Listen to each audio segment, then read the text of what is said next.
नमस्कार मित्रांनो, मी डॉक्टर लड्डा आणि आज आपण परत एकदा Maharashtra state road transport corporation म्हणजेच आपली एस टी बस याचाच विषय घेऊन व्हिडिओ बनवत आहोत. आणि याच्याविषयी व्हिडिओ बनवण्याचे मागचे दोन कारणं. एक कारण की मी आणि माझे असंख्य दिव्यांग, जवळजवळ 80% दिव्यांग हे सतत एस टीने प्रवास करतात आणि प्रवास करताना त्यांना सतत कुठल्या ना कुठल्या अडचणीला सामोरं जावे लागते. एक दुसरी गोष्ट, एस टी महामंडळ विविध परिपत्रकं काढतो आणि त्या परिपत्रकाला अचानक युटर्न घेतं. अगोदर होतं त्यांचं स्वतःचं एक स्मार्ट कार्ड लागायचं, ओरडू राहिले सगळेजण, UDAD आमची एकमेव ओळख आहे आणि त्याच्यानुसार फक्त UDADच, कशाला स्मार्ट कार्ड, कशाला समाज कल्याण, हे काही गरज नाही, पण त्याच्यावर ते चलत राहिलं. त्याच्यानंतर एक परिपत्रक काढण्यात आलं, त्या परिपत्रकाला 6व्या महिन्यात 2023.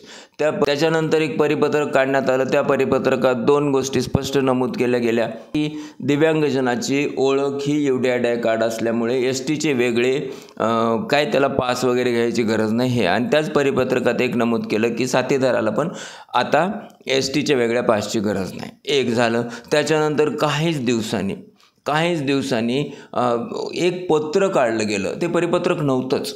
एक पत्र काढलं गेलं, ते पत्र भंडारा डेपोसाठी काढलं गेलं आणि त्याच्यात लिहिलं गेलं की दिव्यांगजनांनी सवलत मिळवण्यासाठी मूळ म्हणजे ओरिजिनल UDAD कार्ड दाखवले पाहिजे, प्रिंट केलेले, झेरॉक्स केलेले कार्ड ग्राह्य धरले जाणार नाही.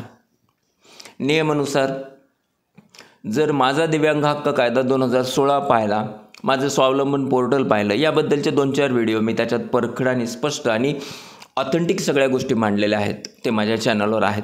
हे सगळं जर पाहिलं तर माझं UDAD कार्ड हे आधार कार्ड प्रिंट जेवढं ग्राह्य आहे तेवढंच आहे असं लिहिलेलं आहे. बरं, कुठलाही दिव्यांग स्वतःच्या मनाने म्हणत नाही आहे, काहीच नाही ना. तरी पण कंडक्टरचं ते डावलणं आणि काही कंडक्टरांना मी बोललो, काही जणांची मानसिकता चांगली आहे, काही जण दिव्यांगजनांना मदत करत आहेत, पण ज्यांना टाळायचे ते म्हणतात की मग आमचे अधिकारी आम्हाला फाईन करतात, मग त्याच्यासाठी कोण जिम्मेदार, चेकिंग करायला जे येतात ते त्यांना बोला ना किंवा डेपोला फोन करा ना. अशा भरपूर गोष्टी, संबंधिताला तक्रार करा ना, अशा भरपूर गोष्टी येतात. तर ठीक आहे, तक्रार करण्यासाठी आम्ही हरकत नाही, पण तक्रार कुठं करायची असं असंख्य दिव्यांगजनाच्या मनामध्ये प्रश्न आहेत. तर आपण आपल्या स्क्रीनवर पाहतोय प्रवासी तक्रार व सूचना व त्यांचा निपटारा याबद्दलची माहिती. तर इथं वेगवेगळे विषय दिलेले आहेत, कोणत्या विषयात तक्रार करायची, कशी करायची. तर आपला हा बाकीचे विषय नाही आहेत, प्रवास भाडे सवलत मिळणे, पासेस इत्यादी बाबतची तक्रार. आता याच्यामध्ये ना दिव्यांगाची तक्रार हा वेगळा विषय पाहिजे का, दिव्यांग हक्क कायद्यानुसार मला सांगितलेले ते माझा तो अधिकार आहे की प्रत्येक प्रत्येक डिपार्टमेंटने स्वतःचा एक दिव्यांगासाठीचा लायझनिंग ऑफिसर किंवा त्याच्यासाठीची दिव्यांगांना मदत करणारा एक ऑफिसर नेमला पाहिजे. इथं कुठं दिसतच नाही, कारण तसं लिहिलं असतं ना. ओके, चला हरकत नाही तर नाही. आता प्रवास भाडे सवलत मिळणे याबद्दलची तक्रार कुठं, बस स्थानकावरील तक्रार पुस्तक, लेखी निवेदन आणि तक्रार. तर मित्रांनो, ह्या तक्रार पुस्तक पेक्षानं लेखी निवेदन ही गोष्ट योग्य राहील. पण आपण लिहिताना त्याचं फॉर्मॅट मी एक PDF फाईल तयार करून ना या व्हिडिओच्या डिस्क्रिप्शनमध्ये देतो आहे की आपल्याला तक्रार नेमकी काय लिहायची आहे. तक्रार लिहित असताना एस टीने काढलेलं परिपत्रक, त्याच्यानंतर दुसरं काढलेलं परिपत्रक, अगोदरच्या परिपत्रकामधील UDAD कार्ड, दुसऱ्या पत्रामधील काय प्रिंट किंवा झेरॉक्स UDAD कार्ड न चालणं, या सगळ्या गोष्टी, दिव्यांग हक्क कायदा 2016मधील थोडंसं आणि स्वावलंबन वेबसाईटवरील गोष्टी, या सगळ्या गोष्टी एकत्र करायच्या आहेत. त्याला ऑथेंटिक रूप देऊन ते पत्र आपण प्रिंट जरी केलं आणि आपला विश्वासू म्हणून तिथं लिहिलं तरी चालेल. आणि ते पत्र म्हणजे लेखी निवेदन, त्याच्याबरोबर आपल्या तिकिटाची झेरॉक्स, या गोष्टी ते कोणतं संबंधित यांना कोणाला द्यायचं आहे, ते स्थानक प्रमुख, कुठं द्यायचं आहे, सूचना तक्रार कोणाकडे करावी. तर हे संबंधित स्थानक प्रमुख आगार व्यवस्थापक यांच्या नावाने, म्हणजे नावाने लिहितानाच लिहायचं स्थानक प्रमुख / आगार व्यवस्थापक. आणि त्याच्यानंतर ह्या तक्रारीचा निपटारा 15 दिवसात व्हायला पाहिजे असं म्हणतात. तर ही अशी तक्रार आपण संबंधित स्थानक प्रमुख किंवा आगार व्यवस्थापक यांच्या नावाने करायचे आहे. त्याबरोबर तिकीट जोडायचं आहे आणि जमलंच तर त्यांचा लँडलाईन नंबर, मोबाईल तर मिळणारच नाही ना, मोबाईल नंबर कसा मिळेल, लँडलाईन नंबर घ्यायचा आहे. आणि माझं त्याच्यापेक्षा पुढचं मत आहे की ही जी गोष्ट आहे ना, याची एक प्रत महाव्यवस्थापक किंवा संबंधित विभागीय नियंत्रक यांना पण सेंड करायचे आहे. त्याच्यामुळं काय होईल, आपण आपली बाजू मांडतोय आणि ती बाजू व्यवस्थित मांडण्यासाठी आपल्याला दोन्ही ठिकाणी अर्ज केला तर तो चांगला राहील. ही एक गोष्ट झाली. आता दुसरी गोष्ट बघा. दुसऱ्या गोष्टमध्ये इथं आपण पाहतोय प्रवासी भाडे सवलत माहिती आणि तक्ता. हे कधीचं फॉर्मॅट आहे, किती वर्षापूर्वीचं हे माहीत नाही, कारण ह्याच्यामध्ये महिलांना जे आता नवीन लागू केले ते कुठेही दिसत नाही आहे, कुठेही दिसत नाही आहे. काही दिव्यांगजन ज्यांनी फोन केले, त्या फोनवरून आपण त्यांना मदत केली आणि त्याच्यानंतर त्या कंडक्टरच्या लक्षात आलं की हो आपण चूक करतोय वगैरे या सगळ्या गोष्टी.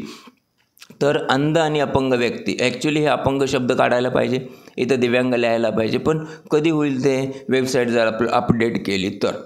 अंध आणि अपंग व्यक्ती यांना साधी आणि नियम आराम बसमध्ये 75% सूट. त्याच्यानंतर 65% अंध आणि दिव्यांग व्यक्ती तसेच त्यांचे मदतनीस. अंध आणि दिव्यांग व्यक्ती आणि त्यांचे मदतनीस, म्हणजे अंध आणि अस्थिव्यांग असं म्हणायचं असेल, त्यांचे मदतनीस या दोघांना 50% सवलत. बाकीचे उपचार करतानाच्या सवलतीमध्ये आपण पाहतोय सिकल सेल वगैरे या सगळ्या गोष्टींना, हिमोफिलिया, सिकल सेल, डायलिसिससाठीचे रुग्ण, या रुग्णांना 100% सवलत. कधी? हिमोफिलियाच्या रुग्णांना प्रतिप्रवास 150 किलोमीटरपर्यंतची सूट. तुमचं आपलं सिकल सेलच्या रुग्णांना प्रतिप्रवास 150 किलोमीटरपर्यंतची सूट, 100% सूट. तर या दोन्ही गोष्टी. मग आता या 100% सूटलाच बऱ्याच ठिकाणी असं प्रेझेंट केलं की सर्व दिव्यांगजनांना प्रवासामध्ये 100% सूट, असं नाही आहे ते. आता ही दुसरी गोष्ट झाली. तिसरी गोष्ट जर बघायची म्हणलं तर आपण पाहतोय बसमधील राखीव आरक्षण व्यवस्था कशी असते. वेबसाईटवरच पाहायचं हे सगळं. तर राखीव आरक्षण व्यवस्थेमध्ये सामाजिक घटक कोण आहेत, तर तुमचे आमदार, खासदार, आमदार, विधानसभा आणि विधान परिषदेचे सदस्य, स्वातंत्र्य सैनिक, आपण दिव्यांग, ज्येष्ठ नागरिक, महिला, अधिस्वीकृत पत्रकार, कर्तव्यास प्रवास करणारे रापक कर्मचारी. ओके, हे बाकीच्या गोष्टीची आपल्याला गरज नाही. आपण दोन गोष्टी एकत्र करून विचार करूया. एक तर आपण दिव्यांग आणि दुसरं की महिला. आता दिव्यांगासाठीचे राखीव कोणते आसनं आहेत 50 मधली? 47, 48, 49, 50 हे 4 जागा आपल्यासाठी राखीव आहेत. पण ह्या राखीव असताना इथं लिहिलं आहे काय माहिती? आणि दुसरं हे साधी बस 50 आसने आणि साधी बस, परिवहन, लालपरी आणि विठाई या बसमधील कोणते आरक्षण आहेत? तर 3, 4, 43 आणि 44 हे सीट आपल्यासाठी आरक्षित आहेत. आता या आरक्षितमध्ये बघा पुढं लिहिताना काय लिहिलं आहे, आणि मिडी बसमध्ये पण 30 आणि 31 नंबरचे आरक्षण आहे. पण इथं लिहिताना काय लिहिलं आहे? शेरा बस सुटण्यापूर्वी 24 तास अगोदरपर्यंत राखीव, बरोबर, व शहरी बस सेवेमध्ये संपूर्ण भागात राखीव. त्याच्यामुळं मग आपल्या जागेवर कोणीतरी बसलं तर तो कंडक्टर हा पण नियम सांगू शकतो आपल्याला की नाही, तुम्ही गाडी सुटायच्या अगोदर यायचं होतं आणि त्याच्यामुळे त्या ठिकाणी दुसरं कोणी बसलं, आमच्या नियमात हे बसत नाही आणि त्याला तिथं बसू द्या. कसं? समजा मी पुण्याहून निघतोय, शिवाजीनगरहून गाडी निघाली, मला मध्ये एक ठिकाणी गाडी धरायची, म्हणजे शिवाजीनगरहून गाडी सुटल्यानंतर ज्या ठिकाणून मी गाडीत बसतोय ती जागा माझ्यासाठी राखीव नाहीच राहणार का? मग जर नसेल राहत आणि मला जर उभारता येत नाही आहे, मला चालता येत नाही आहे, मला एक पायावर उभं राहावं लागतं आहे, मग तो अख्खा प्रवास मी तसाच करायचा का? ओके, आता हा एक विषय होताना दुसरा विषय एक बारकाईने बघा. या विषयामध्ये आपण पाहतोय की लांब व मध्यम लांब अंतराची बस सुटण्यापूर्वी 5 मिनिटापर्यंत राखीव, तसेच 150 किलोमीटर अंतराच्या आतमध्ये शेवटच्या ठिकाणापर्यंत कायमस्वरूपी राखीव. जर हीच गोष्ट नवीन काही करू नका, बसच्या शेवटच्या ठिकाणापर्यंत, बस सुरू होण्यापर्यंत शेवटपर्यंत असं काही लिहू नका. असं काही पत्रक काढू नका. फक्त एक पत्रक काढा की बाबा जसं आपण महिलांसाठी दिलं आहे, स्वागतार्ह गोष्ट आहे, द्यायलाच पाहिजे, याच धर्तीवर दिव्यांगजनासाठी काढा ना.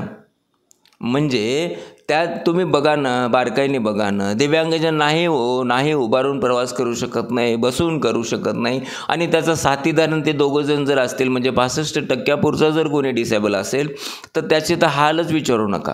मग हे सगळं असताना अशा टाईपचे छोटे छोटे बदल का केले जात नाहीत? करायला पाहिजे. माणुसकी म्हणून करा किंवा दिव्यांग हक्क कायद्यानुसार दिव्यांगाला दिलेले अधिकार त्याचा वापर करून करा. काहीतरी एक करा. बरं, दुसरी गोष्ट, मी आता 2-3 वेळेस त्या ST महामंडळाचे जे काही हेल्प नंबर वगैरे सगळे दिलेले आहेत तिथं फोन केले, कोणीसुद्धा फोन उचलत नाही आहे. रिंग जाते, याच्या अगोदर 2-4दा झालं. मग हेल्पलाईन नंबर देता कशाला? मग हेल्पलाईन नंबर आहे तर आम्हाला हेल्प करण्यासाठी मदत करा ना. सोशल मीडिया एवढं ॲक्टिव्ह आहे तर त्या सोशल मीडियावर एक मेसेज टाका ना, संदेश टाका ना की बाबा असं आहे की दिव्यांग आयुक्तांनी एक ऑर्डर दिलेली आहे आणि ती ऑर्डर फॉलो करणं बंधनकारक. त्याच्यात लिहिलं आहे ना, दिव्यांग हक्क कायदा, माझा अधिकार, प्रिंट, मूळ वगैरे सगळं लिहिलं आहे ना. त्यानुसार ऑर्डर द्या. म्हणजे माझे असंख्य दिव्यांग ज्यांना की प्रत्येक बस प्रवासामध्ये मनस्ताप होतो आहे ते तरी दूर होईल. बरं, हे सगळं आम्ही बोलतो आहे, आम्ही व्हिडिओ बनवतो, हे कुठलंही अनऑथेंटिक नाही आहे आणि आम्हाला काही कोणावर रोष नाही आहे. पण हे कमीत कमी स्वावलंबन वेबसाईट तर बघा. तुम्ही जे वर बसलेले काय म्हणतात व्यवस्थापक संस्थापक काय जे असतात तुम्ही वर बसले ते तर बघा. स्वावलंबन वेबसाईट बघा आणि त्या वेबसाईटवर स्पष्ट लिहिलं आहे ना, ते तर फॉलो करा ना. जर स्वावलंबन वेबसाईट तुमच्यापेक्षा छोटी असेल आणि तुम्ही त्या गोष्टीपेक्षा जर मोठे असताल, माझा दिव्यांग हक्क कायदा हा कायद्यापेक्षा जर तुम्ही मोठे असताल तर हा दिव्यांग कायद्याची चक्क पायमल्ली आहे ना. मग कायदा कागदावरच राहील का? कागदावरच ठेवायचा आहे का? या सगळ्या गोष्टीचा विचार होणं जरुरी आहे. माफ करा, मी थोडंसं शांत भाषेत बोलायचा प्रयत्न करत होतो पण ते शेवटी येतं हो. समोर सगळे दिव्यांग येतात. ज्या दिव्यांगजनांना हाकनाक मानसिक त्रास होतोय दर प्रत्येक प्रवासामध्ये, असे कितीतरी दिव्यांगजन आहेत ज्यांना रोज प्रवास करायचा आहे. त्यांनी काय करायचं? त्यांनी एवढाच मानसिक त्रास सहन करायचा का? बरं, माझं UDI आलंय नाही आलं हे माझ्या हातात नाही आहे ना. ते मला स्पीड पोस्टाने येणार आहे किंवा संबंधित एजन्सीकडे, इथलं जिल्हा हॉस्पिटल वगैरे तिथं जाऊन, आणि तिथं मिळालंच नाही तर मी काय करू त्याला? म्हणजे माझ्याकडं मूळ UDI नाही म्हणजे मी बोगस आहे असं थोडी होतं. त्याच्यासाठी एक कोणीतरी STचे अधिकारी किंवा कोणी त्यांनी दिव्यांगजनाला मदत केली. स्वावलंबनवरून ह्या सगळ्या गोष्टी बघितल्या तर मी त्याबद्दल पण बोललो. एक व्हिडिओ आहे त्याबद्दलचं, ते फॉलो करा ना. तर ST महामंडळ आणि दिव्यांग याबद्दलचा हा एक व्हिडिओ. या व्हिडिओमध्ये मी थोडंसं हे सगळी माहिती देण्याचा प्रयत्न केला आहे. व्हिडिओ आवडला असेल तर व्हिडिओला लाईक करा, चॅनलला सबस्क्राईब करा आणि बेल आयकॉन दाबा. धन्यवाद मित्रांनो.